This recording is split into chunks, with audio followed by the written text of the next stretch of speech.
Dante Alighieri was born around late May or early June in 1265 in Florence, Italy, into a noble but not wealthy family.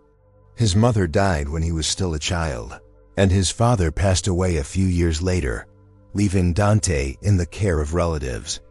In 1274, at the age of 9, he saw Beatrice Portinari for the first time, a moment that profoundly impacted him and shaped much of his later poetic inspiration. Although he and Beatrice never had a romantic relationship, she became the central figure in his conception of ideal and divine love. During the 1270s and 1280s, Dante received a classical education in grammar, rhetoric, philosophy, and poetry, studying authors such as Virgil, Cicero, and Boethius. He was also deeply influenced by the literary style known as Dolce Stil Novo, which emphasized refined language and the spiritual aspects of love.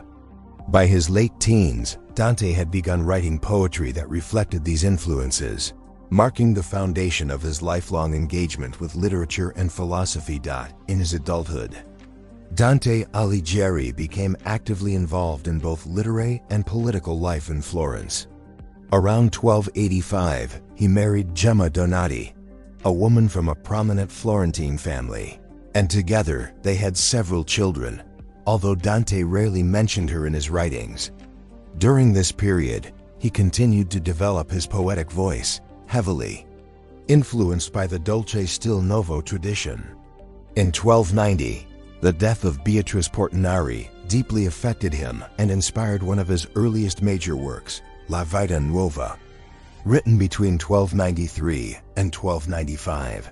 This unique blend of prose and poetry recounted his idealized love for Beatrice and marked a turning point in his literary development. In 1295, Dante formally entered politics, joining the White Guelphs, a faction opposed to papal influence in Florence. His political involvement culminated in his election as one of the 6 priors of Florence in 1300, the city's highest governing body. However, the political climate in Florence was volatile, and in 1301, during the rise of the rival Black Guelphs, Dante was sent on a diplomatic mission to Rome. In his absence, the Black Guelphs seized control of Florence, and in 1302 Dante was charged with corruption and sentenced to exile. Refusing to admit guilt, he never returned to his hometown, spending the rest of his life as a wandering exile. During this time, he began writing the Divine Comedy, his magnum opus, which would become one of the most influential works in Western literature. Dante Alighieri's political involvement began in earnest in 1295 when he joined the White Guelphs, a faction in Florence that opposed papal interference in civic affairs.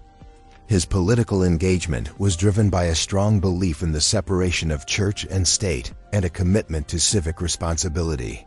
In 1300, he was elected as one of the 6 priors of Florence, the highest executive magistrates of the city, giving him significant influence over Florentine affairs. During his short term in office, Dante was involved in decisions aimed at stabilizing internal conflicts, including the controversial exile of leading figures from both the White and Black Guelph factions, a move that later contributed to his own downfall. In 1301, when Dante was in Rome on a diplomatic mission to Pope Boniface VIII, the Black Guelphs, with the support of French Prince Charles of Valois, seized control of Florence. In 1302, Dante was charged in absentia with crimes including corruption and fraud, fined heavily, and sentenced to exile. When he refused to appear in court or admit guilt, a second sentence condemned him to death if he ever returned to Florence.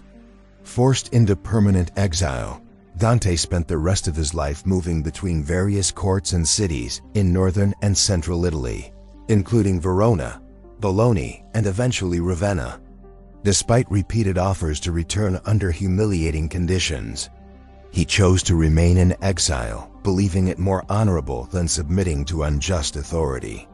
His experience of exile profoundly shaped his worldview and became a central theme in the Divine Comedy, where he reflects on justice, loss, and spiritual redemption. During his years in exile, Dante Alighieri dedicated himself fully to writing, producing the works that would secure his place in literary history. Around 1304, he began composing the Divine Comedy, an epic poem that would occupy him for the rest of his life. Structured in 3 parts, Inferno, Purgatorio, and Paradiso, the poem traces the soul's journey toward God and reflects Dante's political, philosophical, and theological beliefs.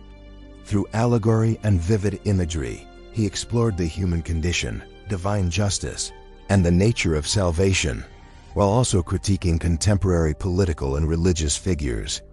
Between 1307 and 1313, he also wrote De Monarchia, a Latin treatise, advocating for a universal secular monarchy, independent of papal authority, as the ideal form of government to ensure peace and justice.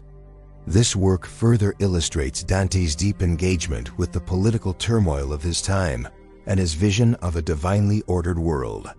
In 1315, the authorities in Florence offered him a pardon on the condition that he publicly confessed to the charges brought against him, but he refused, choosing exile over dishonor. By 1316, he had completed Purgatorio, and in the final years of his life, he finished Paradiso, bringing the Divine Comedy to its monumental conclusion. In 1320, he gave public lectures and continued writing while living in Ravenna under the patronage of Guido Novello da Polenta. His later years were marked by intellectual productivity and growing recognition, even as he remained estranged from his native city. His writings from this period, especially the Divine Comedy, reflect a mature synthesis of poetic imagination, personal experience, and philosophical depth. In 1321, Dante Alighieri traveled to Venice on a diplomatic mission on behalf of the city of Ravenna, where he had been living under the patronage of Guido Novello da Polenta. On his return journey, he contracted a fever, likely caused by malaria, while passing through the marshes near Ravenna. His health quickly deteriorated, and he died during the night of September 13th or 14th, 1321, at around the age of 56. He was buried in Ravenna at the Church of San Pier Maggiore, later known as the Basilica of San Francesco. Despite repeated efforts by the city of Florence to have his remains returned, including offers of elaborate tombs in his honor, Ravenna refused to relinquish them. Dante's death marked the end of a life defined by intellectual pursuit, political struggle, and poetic genius. Though he died in exile, his legacy endured, and he came to be celebrated as the father of the Italian language and one of the greatest poets in world literature.